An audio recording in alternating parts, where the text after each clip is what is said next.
webinar 1-year subscription not to exceed $89 to provide access to PSAT's weekly webinars for all township elected officials and employees for 2022. This is a really good opportunity, and it's very cost effective for the money. It opens up a lot of webinars that anybody has access to, and the staff thought it would be a good opportunity for themselves and the supervisors. So I'd like to make a motion to approve PSAT's webinar 1-year subscription not to exceed $89 to provide access to PSAT's weekly webinar for all township elected officials and employees for the year of 2022. I'll second that motion for a webinar for 1-year subscription. Mayor made the motion, Supervisor Lawson second. Deliberations, please. Okay, roll call, please. Mr. Track? Yes. Mr. Freak? Yes. Mr. Eskin? Yes. Ms. Dare? Yes. Mr. Lawson? Yes. Item 9, approve, deny the COVID policy, which will be resolution number 1 of 2022.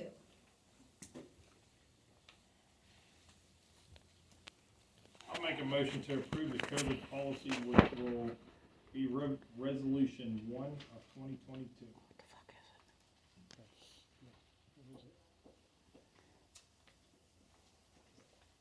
Any seconds on that?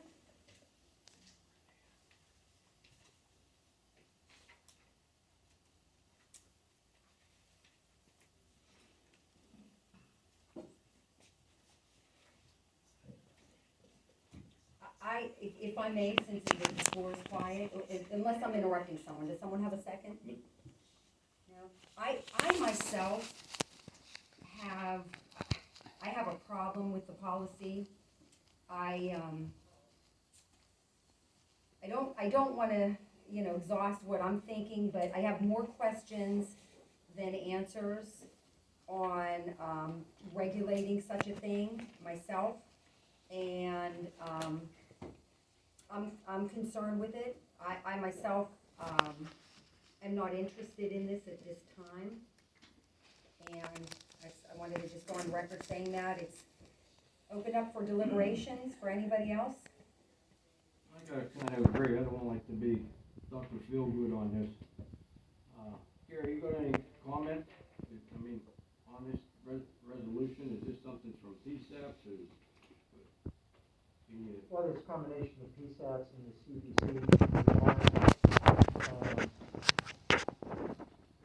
We have to make the workplace safe. And there are liabilities that the township as an employer has. So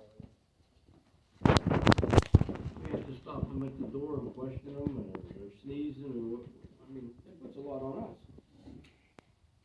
well, I think more than anything, and I cannot, this is not number one, but I think it basically lets the employee know what the boundaries are. If you got symptoms, you go home. If you've been exposed, you've got to quarantine. You can't expose other healthy employees to a problem. And if you have COVID before you can return to work, there's options on what you got to do. And I think it's just ensuring a safe workplace. But if you have a problem with it, then you should table it and have more discussion. I noticed that the guidelines are a little bit stronger than what the current CDC guidelines were. So they're a little bit more stringent than what the staff's somewhat small. And I don't think Terry and Roberta are gonna try to infect each other. Like, I think they look like same. I think that I would assume that if one of you all felt uncomfortable or sick or thought the other person looked sick, but I went back and forth. It didn't matter to me either way, but I did notice it's a lot stricter than what the current CDC guidelines are. I only advise to protect the township supervisors on liability. And there's always a possibility of liability if you don't have a policy. And somebody gets sick and God forbid dies. Baker Snyder will be on our doorstep.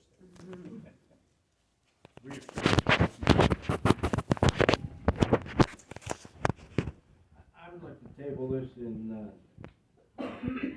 dig up some more reading material for myself before I vote on it.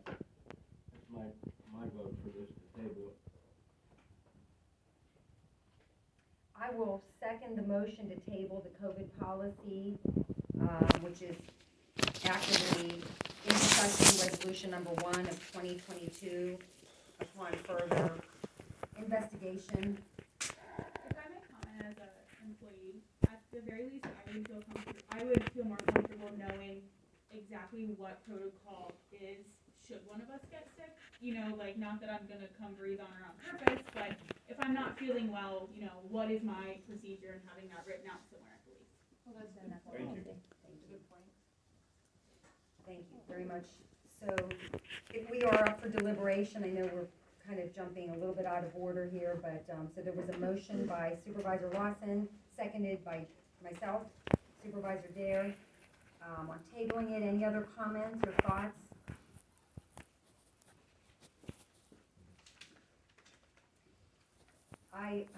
I wanted to, I wouldn't mind having something in place. Myself, I think it gets a little bit too detailed. I know I have some experience with even these symptoms. I'm not a virologist by any sense of the means, and I think I have no say in a lot of this based on the science and the medical suggestions it takes here. I would be interested in looking at something very pared down from this. I know that I know institutions are not accepting these COVID tests months after the first test shows positive, because they're saying that there's false positive months after. So I know there's that paragraph in here. I mean, there's a lot of questions I'm concerned about. And that's all I'll say about it. Okay, so any other comments? Roll call, please. Mr. Trax, Yes. Ms. Dare, Yes. Mr. Lawson, Yes. Mr. Eskin, Yes. Ms. Dupree.